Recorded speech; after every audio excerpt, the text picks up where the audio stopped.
Hello dear student, তো এই ভিডিওতে আমি ভূগোলের থেকে কয়েকটা গুরুত্বপূর্ণ প্রশ্ন আলোচনা করব। তাহলে চলো প্রশ্নগুলো আলোচনা করি। প্রথম প্রশ্ন হলো, পৃথিবী থেকে সূর্যের গড় দূরত্ব। তো এটার আনসার হবে 15 কোটি কিমি।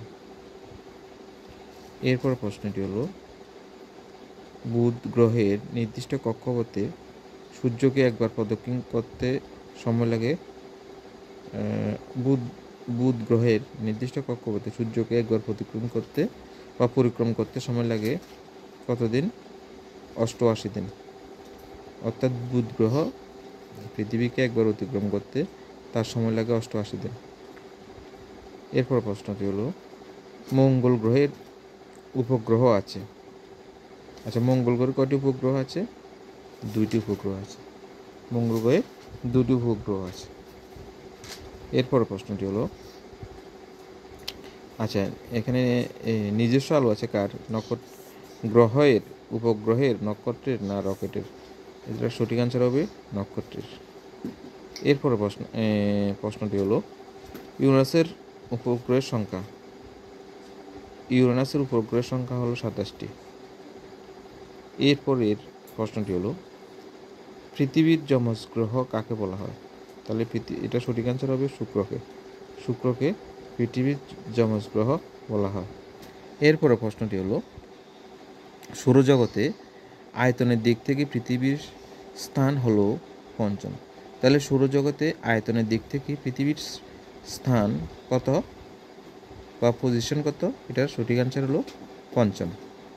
এরপর প্রশ্নটি হলো, সূর্যের আলো পৃথিবীতে আসতে সময় লাগে প্রায় কত মিনিট? এটার সঠিক আনসার হলো প্রায় 8 মিনিট। এরপরে প্রশ্নটি হলো, আচ্ছা মঙ্গল গ্রহের সূর্যের চারিদিকে একবার প্রদক্ষিণ করতে সময় লাগে কতদিন? মঙ্গল গ্রহে সূর্যের চারিদিকে একবার প্রদক্ষিণ করতে সময় লাগে 687 দিন। এরপরে প্রশ্নটি হলো, বামন গ্রহ বলা হয় কাকে? প্লুটোকে বলা হয় বামন গ্রহ। এরপরে প্রশ্নটি হলো, আচ্ছা লাল গ্রহ বলা হয় কাকে? মঙ্গলকে। লাল গ্রহ বলা হয় কাকে? এটা সঠিক আনসার হবে মঙ্গলকে বলা হয় লাল গ্রহ।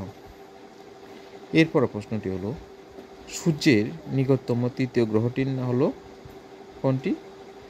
তৃতীয়তম হলো পৃথিবী। এরপরে প্রশ্নটি হলো, গ্রহগুলো সূর্যকে প্রদক্ষিণ করে কী আকারে? এটার সঠিক আনসার হলো উপবৃত্তাকার আকারে।